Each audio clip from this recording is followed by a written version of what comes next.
দীর্ঘ রাত অপেক্ষা শেষে কাক ডাকা ভোরে পাওয়া গেল বাংলাদেশ চলচ্চিত্র শিল্পী সমিতির ফলাফল।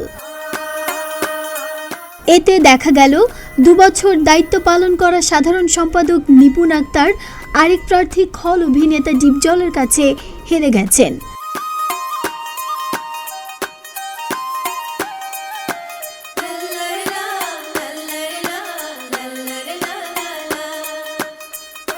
তার প্যানেলের সভাপতি পদে প্রতিদ্বন্দ্বী অভিনেতা মাহমুদ কলিও হেরে গেছেন আরেক খল অভিনেতা মিশা সওদাগরের কাছে। মিশা সওদাগর পেয়েছেন 225 ভোট আর কলি পেয়েছেন 170 ভোট।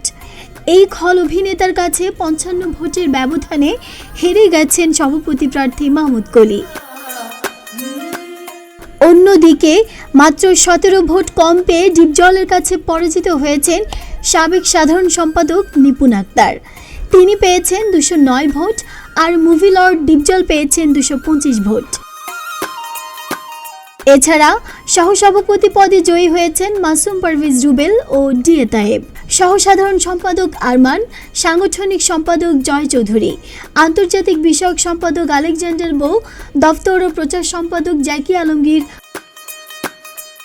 কার্যনির্বাহী সদস্য পদে মিশা ডিপজল পরিষদ থেকে নির্বাচিত হয়েছেন 9 জন। ভোট গ্রহণ শেষে টানা 12 ঘন্টার বেশি সময় পরে ফলাফল প্রকাশ হয়। সংস্কৃতি ও ক্রীড়া সম্পাদক হিসেবে কলি নিপুণ প্যানেলের মামনুন ইমন বিজয়ী হয়েছেন। তিনি পেয়েছেন 235 ভোট। তার প্রতিপক্ষ অভিনেতা ডন পেয়েছেন 200 ভোট। কার্যনির্বাহী সদস্য পদে মিশা ডিপজল পরিষদ থেকে নির্বাচিত হয়েছেন 9 জন। তারা হলেন সুচরিতা, রোজিনা, আলিরাজ, সুব্রত, দিলারা ইয়াসমিন, শাহনূর, নানা শাহ, রত্না কবির ও চুন্নু।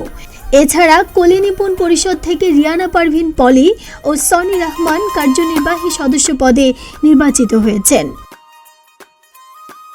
এদিকে 17 ভোটে হেরে যাওয়া নিপুণ আক্তার গণমাধ্যমে জানান, আমি ভেবেছিলাম 50টার বেশি ভোট হয়তো আমি এবার পাবো না। তার কারণ এবার আমার প্রতিদ্বন্দ্বী ছিলেন জনপ্রিয় খল অভিনেতা মনোয়ার হোসেন ডিপজল ভাইয়া। কিন্তু অনেকের ভালোবাসায় ও সৃষ্টিকর্তার আশীর্বাদে আমি পেয়েছি 209 ভোট। আমি এই নির্বাচনে হারলেও আমার কোনো দুঃখ নেই, কারণ আমি খুবই কম ভোটে হেরেছি এবং সুন্দর ও গ্রহণযোগ্য একটি নির্বাচন উপহার দিতে পেরেছি।